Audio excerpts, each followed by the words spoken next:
Good evening. നല്ലൊരു സായാഹ്നമായിരുന്നു. ഞാനിങ്ങനെ പുഴയുടെ നോക്കി നിൽക്കുകയാണ്. വളരെ സന്തോഷം തോന്നി, മനസ്സിനൊരു കുളിർമ. അപ്പോഴാണ് ഫെൻസ് അപ്പുറത്തെ സൈഡിൽ ചൂണ്ടിയിട്ടുണ്ട്.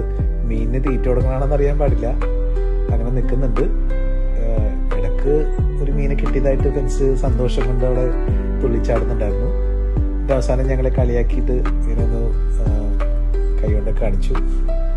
അപ്പോൾ ഞങ്ങൾക്കൊരാഗ്രഹം മീൻ പിടിക്കാൻ പോയാലോ എന്ന്. അപ്പോൾ ഇങ്ങനെ ബോട്ടൊക്കെ പോകണമെന്ന് നോക്കി നിന്നപ്പോൾ അലൻ വിളിച്ചിട്ട് പറഞ്ഞ്, അച്ഛാ ഒന്ന് മീൻ പിടിക്കാൻ പോയാലോ, അപ്പോൾ സന്ധ്യ ആവട്ടെ എന്ന് പറഞ്ഞു. നോക്കി ഇന്ന് സന്ധ്യയായി. ഞങ്ങൾ ഇറങ്ങി.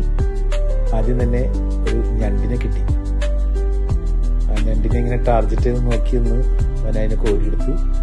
പിന്നെ കിട്ടിയെന്നെ വീഡിയോ എടുക്കാൻ പറ്റിയില്ല, അത്രമാത്രം മീനുകളാണ് കിട്ടിയത്. കൊഞ്ചാണ് ഞങ്ങൾക്ക് ഏറ്റവും കൂടുതൽ കിട്ടിയത്. ഒരു വലിയ കൊഞ്ച് ഞങ്ങളിൽ നഷ്ടപ്പെട്ടു പോയി, എങ്കിലും സാരമില്ലാത്ത രീതിയിൽ മീനെ കിട്ടി. ഡാഡു ഉണ്ടായിരുന്നു,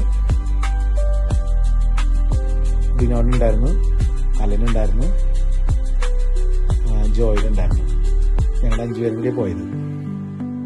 ഡാഡു, ഡിനോൺ, അലൻ, ജോയിലാണ് അവസാനം വരുന്നത്. ജോയിൽ വെള്ളം കുടിച്ചുകൊണ്ടിരിക്കുകയാണ്, ക്ഷീണിച്ചു പോയി. അങ്ങനെ മീനൊക്കെ പിടിച്ച് ഞങ്ങൾ അതൊക്കെ പേപ്പറിൽ, ന്യൂസ് പേപ്പറിൽ ഫ്രണ്ടിൽ വിരിച്ചിട്ടിട്ട് ഫോട്ടോ എടുത്ത് ഇത്രയും മീനെ കിട്ടി.